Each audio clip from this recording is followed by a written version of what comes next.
ఓం శ్రీ మహాగణాధిపతయే నమః. ఓం శ్రీ సాయినాథాయ నమః. శ్రీ షిరిడి సాయినాథ భాగవతంలో జమునాబాయి గురించి, సీతాబాయి గురించి తెలుసుకుంటున్నాం కదండి. రామచంద్ర రెండో భార్యతో, గయ్యాళి భార్యతో వస్తాడు. అటువంటి ఆ భార్యకి, రామచంద్రకి సీతాబాయి చక్కగా సేవలు చేస్తూ ఉంది. ఈరోజు మరికొన్ని తెలుసుకుందాం. ఈ చండీ రాక్షసితో ఎండమావే అయ్యింది అన్నాడు రామచంద్ర అవమానంతో, దుఃఖంతో. అది 2 పడవలలో కాళ్లు పెట్టేవారికి కలిగే దుస్థితి.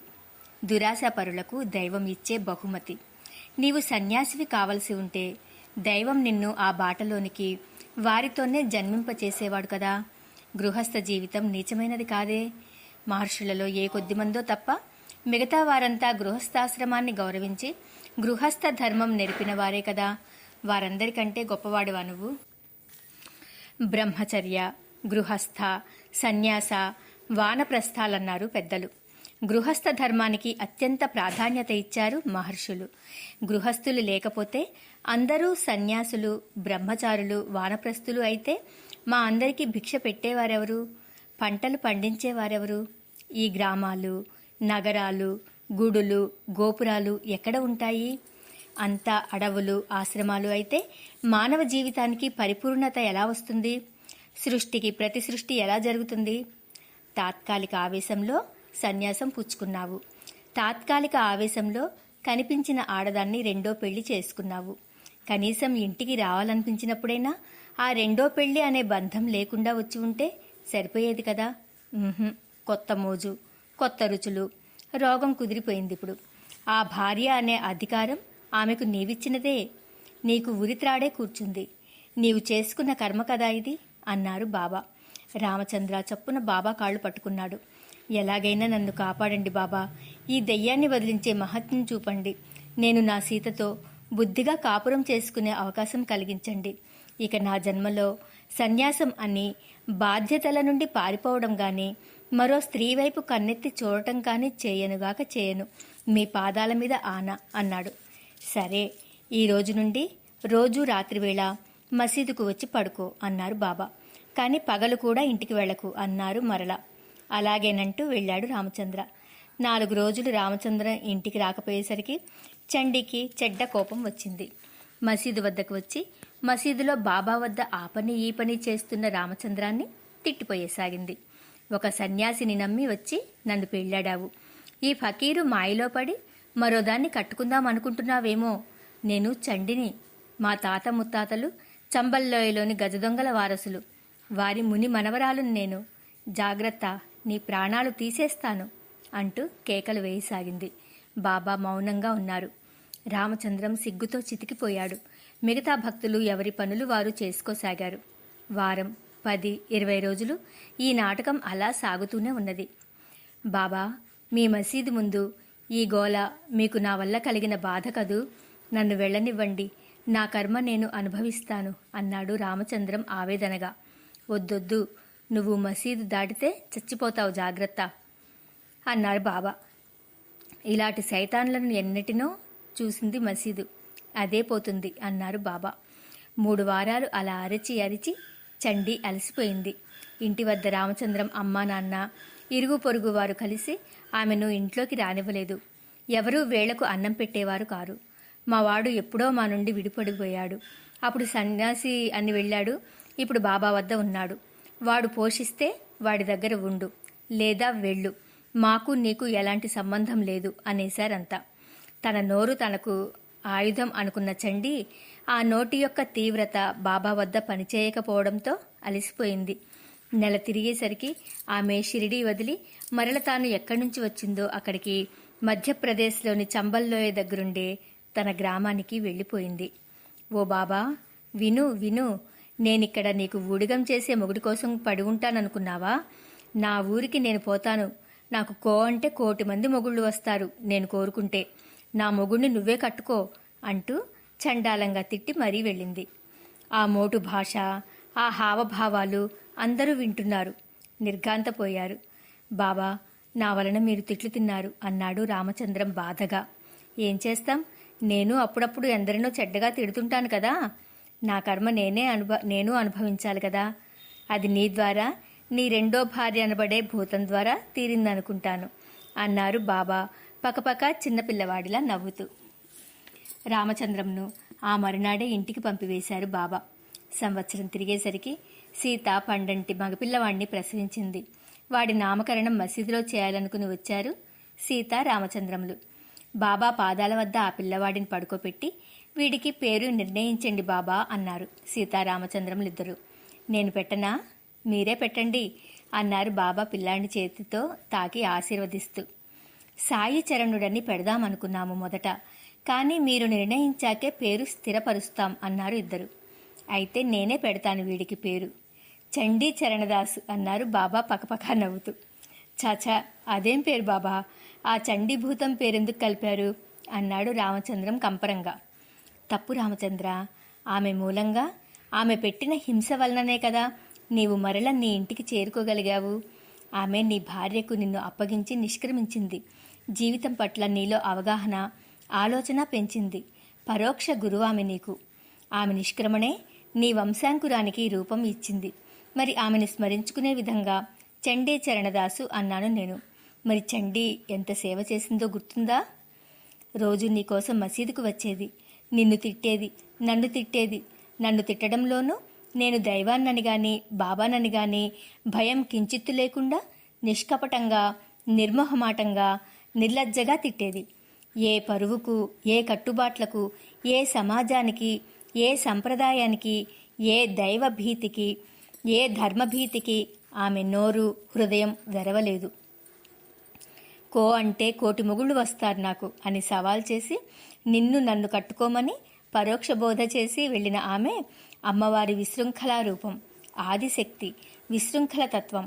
ఆమె చంబల్లోయ వద్ద తన గ్రామానికి వెళ్లటానికయ్యే ఖర్చు నేనే రహస్యంగా మహల్సాపతి ద్వారా ఖండోబా ఆలయం వద్ద ఆమెకు ఇప్పించాను. రామచంద్ర, ఆమె స్త్రీ. ఆమెకు మనం ప్రయాణం ఖర్చులు ఇవ్వకపోతే ఎలా చేరుతుంది? ఎవరిని అడుగుతుంది? ఎవరిని అడిగితే ఎవరిస్తారు? ఆమె నిన్నే తలుచుకుంటూ, హృదయం అంతా నిన్నే నింపుకుంటూ, నిన్ను కట్టేసిన నన్ను తిట్టుకుంటూ జీవితమంతా ఆ గ్రామంలో గడిపి నా నామస్మరణ, నీవు ఆమె భర్తవైన నీ నామస్మరణ తిట్లతోనే అనుకో చేస్తుంది కదా. ఆమెకు అవే ముక్తి సోపానాలు. సీత, ప్రపంచంలో ఏ ఒక్కరూ ద్వేషించతగినవారు కాదమ్మా. అదిగో దూరాన కనిపిస్తూ బురదలో పొర్లుతున్న ఆ పందిని చూడు.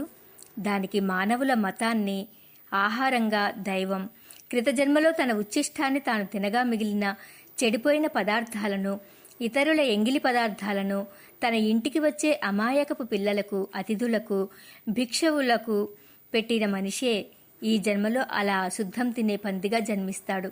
80 కోట్ల నరకాలలో ఏ ఏ జాతి, ఏ ఏ కర్మ ఫలితాలతో ఏ జన్మ తీసుకుంటాడో క్రిమికీటకాలు మొదలు మానవ జన్మ వరకు మహర్షులు వివరంగా వర్ణించారు తల్లి. మనం ఈ జన్మలో తెలిసి ఆ తప్పులు చేయకూడదని, తప్పుడు మార్గాన పోకూడదని వారలా వ్రాశారు. కాబట్టి చండిని ద్వేషించకు, చండి పేరును ద్వేషించకు. చండిలోని చెడుగుణమే నీ భర్తలో జ్ఞానాన్ని మేల్కొల్పిందని మర్చిపోవద్దు. వెళ్ళిరండి. చండీ చరణదాస్, దీర్ఘాయుష్మాన్ భవ అన్నారు బాబా చేయెత్తి ఆశీర్వదిస్తూ. హేమాడ్ పంత్ ఇక శ్రీ సాయి సచరిత్ర వ్రాయటానికి గాను విషయ సేకరణ ప్రారంభించాడు. సాయిబాబాతో ఎందరో భక్తులు తన షిరిడీకి రాకముందే గడిపిన రోజులు, వారు పొందిన అనుభవాలు, వారికి సాయిబాబా చేసిన ప్రత్యక్ష పరోక్ష బోధలు ఎన్నో సాయిబాబా సన్నిహితుల వద్ద కూర్చుని అడిగి అడిగి మరీ చెప్పించుకునేవాడు. ఆ విషయాలు వింటున్నప్పుడు అతడి కవి హృదయం అవన్నీ దృశ్యాలుగా మనోనేత్రాలతో చూసేది. విజయానందుడనే సన్యాసి గురించి విన్నాడు హేమడ్ పంత్. ఆ కథ అతడి హృదయాకాశంలో పదే పదే దృశ్యాలుగా కనిపించసాగింది. మద్రాసు నుండి విజయానందుడనే సన్యాసి షిరిడీ వచ్చాడు. అతడు ఒక జపనీయుని వద్ద మానస సరోవరం చిత్రపటం చూశాడు. దానికి వెళ్లవలసిన ప్లాన్ గురించి అందర్నీ వాకప్ చేస్తున్నాడు.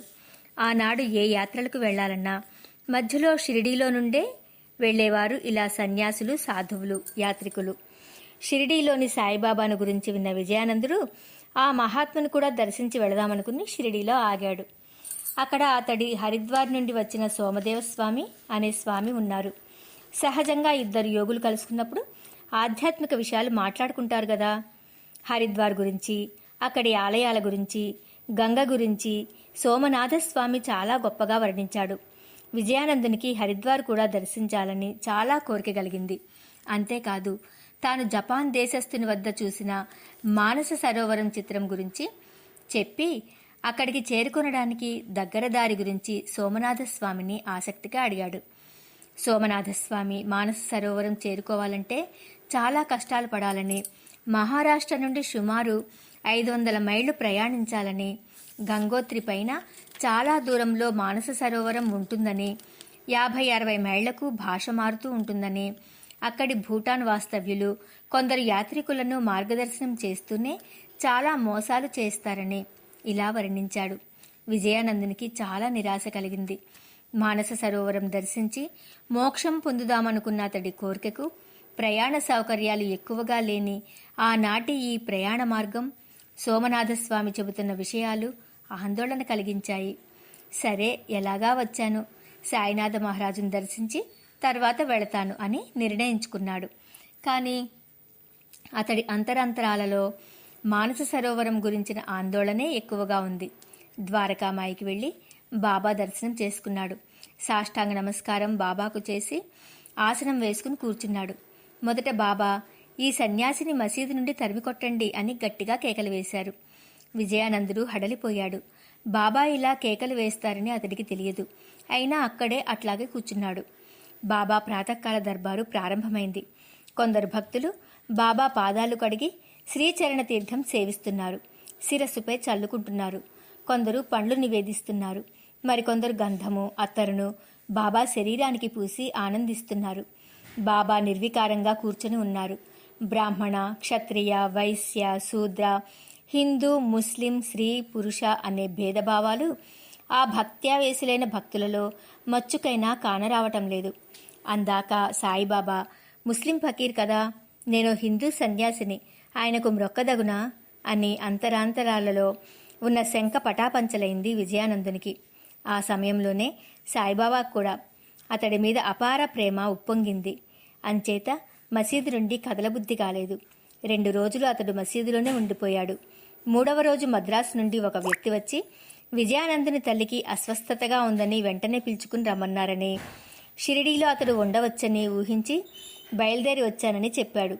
విజయానందుడు బాబా అనుజ్ఞ అడిగాడు తల్లిని చూసి వస్తానని. వెంటనే బాబా, నీవు వెళ్ళనవసరం లేదు, వెళ్ళవద్దు. సన్యాసి వేషం ధరించటం ఒక్కటి సన్యాసి కావటానికి అర్హత కాదు సుమా. నీ మనసులోని అహంకార మమకారాలను పూర్తిగా తెగకోసినప్పుడే నీవు నిజమైన సన్యాసివి సుమా. మృత్యువు ఎప్పుడూ మానవుని వెంటనంటే ఉంటుంది నీడల. ప్రతి క్షణం సార్థకం చేసుకోవాలి. తల్లి మీద మమకారం సన్యాసివైన నీకు ఎందుకు అని మందలించి ఆపేశారు. బాబా దివ్య దృష్టికి అతడి తల్లి మరణించటం తథ్యం అని తెలిసిపోయింది. ఈతడు అక్కడికి వెళ్లి దుఃఖాతిశయంతో మమకారానికి లోనవుతాడు. అంతేకాదు, ఇతడికి బాబా ఆ భావాన్ని మనసులోనే అణిచివేసుకున్నారు. విజయానందుని తల్లి ఆసరికే మరణించింది. పక్షం రోజుల తర్వాత విజయానందుడు హరిద్వార్, మానస సరోవరం యాత్ర గురించి సాయిబాబాను అనుమతి అడిగాడు. మానస సరోవరం చూడాలని ఉందా అన్నారు బాబా. అవును బాబా, జన్మలో ఒక్కసారి దర్శిస్తే ఇక ఈ జన్మకు మోక్షం సులభతరం అవుతుంది అన్నాడు విజయానందుడు. మరి మానస సరోవరం వరకు స్త్రీ పురుషులందరూ వెళ్ళలేరు గదా, ఆ యాత్ర చేయలేని వారికి మోక్షం రాదా, లేదా అన్నారు బాబా. విజయానందుడు తడబడ్డాడు. ఆహా, అట్లా కాదు బాబా, నేను సన్యాసిని గదా, యాత్రలు చేయగల శక్తి ఉన్నది, చేయాల్సిన బాధ్యత ఉన్నది అంటూ ఇంకా ఏదో చెప్పబోతున్నంతలో బాబా అడ్డు తగిలారు అతడి మాటలకు. నీవు సన్యాసివి, నీలోనే హరిద్వార, గురుద్వార, మానస సరోవరం, అమృత సరోవరం దర్శించలేవా? ఒక ప్రదేశం మీద, ఒక వస్తువు మీద, ఒక వ్యక్తి మీద కాంక్ష, కోరిక సన్యాసికి తగవు సుమా. అమృత సరోవరం ఎక్కడున్నది అన్నారు బాబా. పంజాబ్లో బాబా, సిక్కుల పుణ్యక్షేత్రం అది. గ్రంథ సాహెబ్ వారి పవిత్ర గ్రంథం. అమృత్సర్లోని స్వర్ణ దేవాలయాన్ని జీవితంలో ఒక్కసారైనా దర్శించాలని ఆ పవిత్ర ఆలయ ధూళిత శరీరానికి అంటాలని ప్రతి సిక్కు మతస్థుడు కాంక్షిస్తాడు అన్నాడు విజయానందుడు. అవును, రెండవ ద్వారక అయిన పండరీపురాన్ని, కాశీపురాన్ని, రామేశ్వరాన్ని, మానస సరోవరాన్ని దర్శించాలని ఎవరికుండదు? కానీ శరీర శ్రమ, ఆర్థిక స్థితి, అవకాశం ఎందరికుంటాయి? అవి లేనివారు మోక్షానికి అర్హులు కారా విజయానంద అన్నారు బాబా. విజయానందుడు పలకలేకపోయాడు.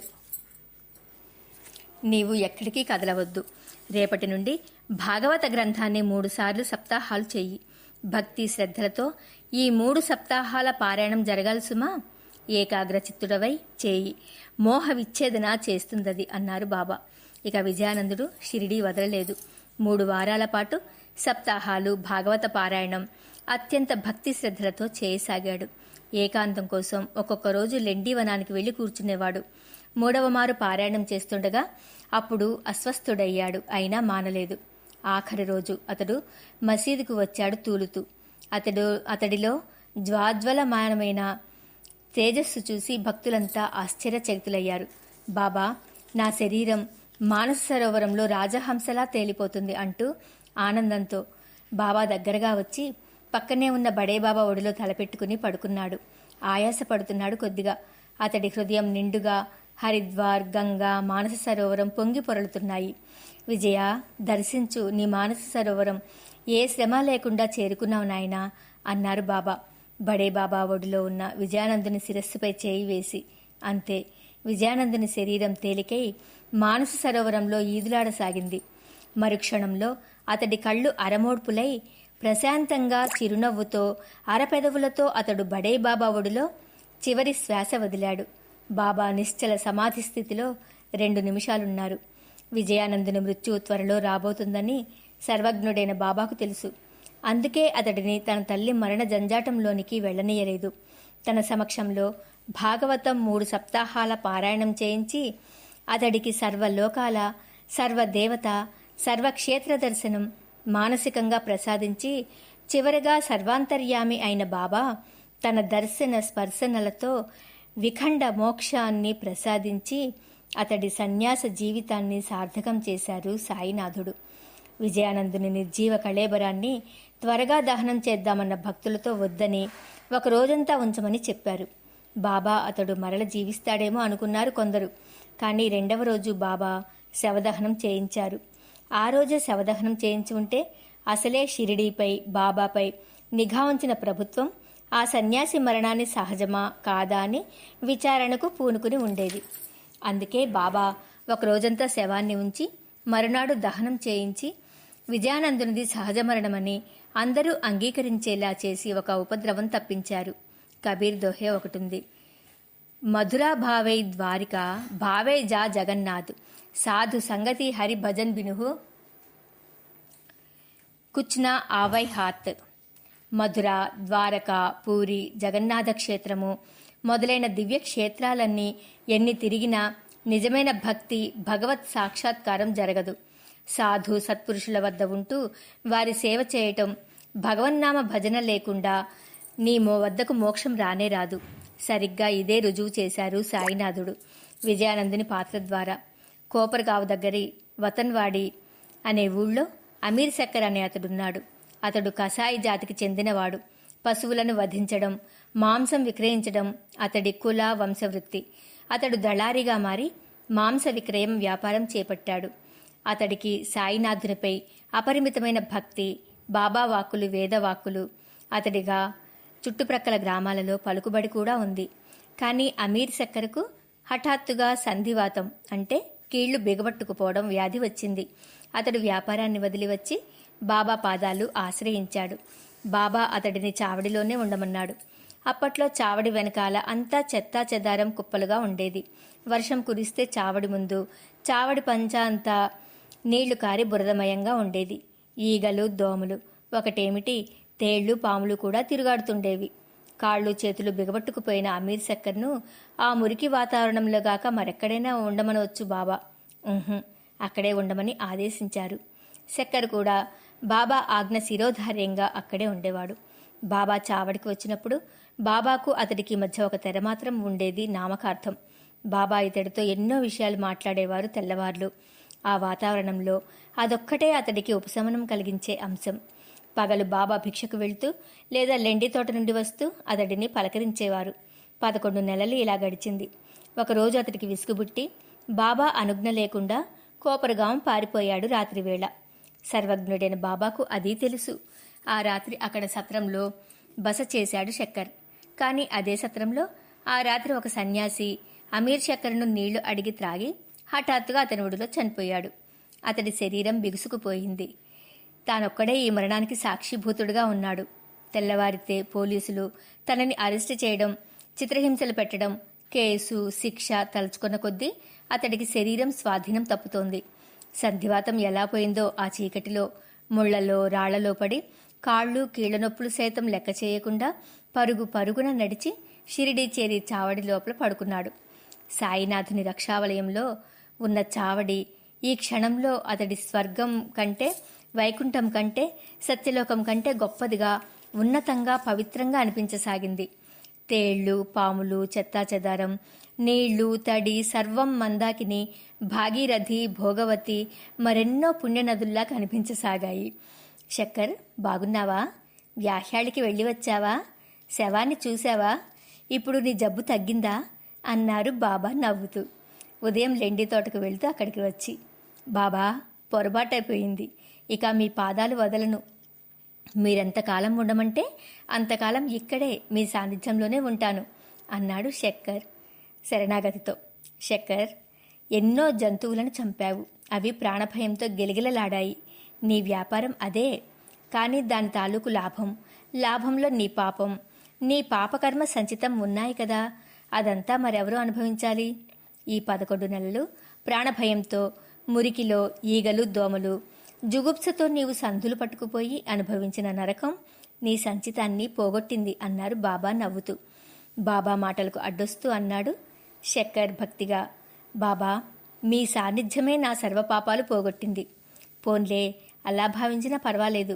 అది నీ ఇష్టం. పదా, లేచినడు. ఇక నీ పనులు నీవు చేసుకుంటావు అన్నారు బాబా. అమీర్ శక్కర్ సంధివాతం ఎలా ఎగిరిపోయిందో, బాబా చేసిన దివ్య ఔషధం, ఆయన అపార కృప మాత్రమే. అతడు చక్కగా నడవగలిగాడు. జీవహింస వదిలి ఇతర వ్యాపారాలు ప్రారంభించి సంతోషంగా జీవించాడు. ఇదండి ఈరోజు మనం తెలుసుకున్నది. ఓం నమః శివాయ. ఓం సాయినాథాయ నమః.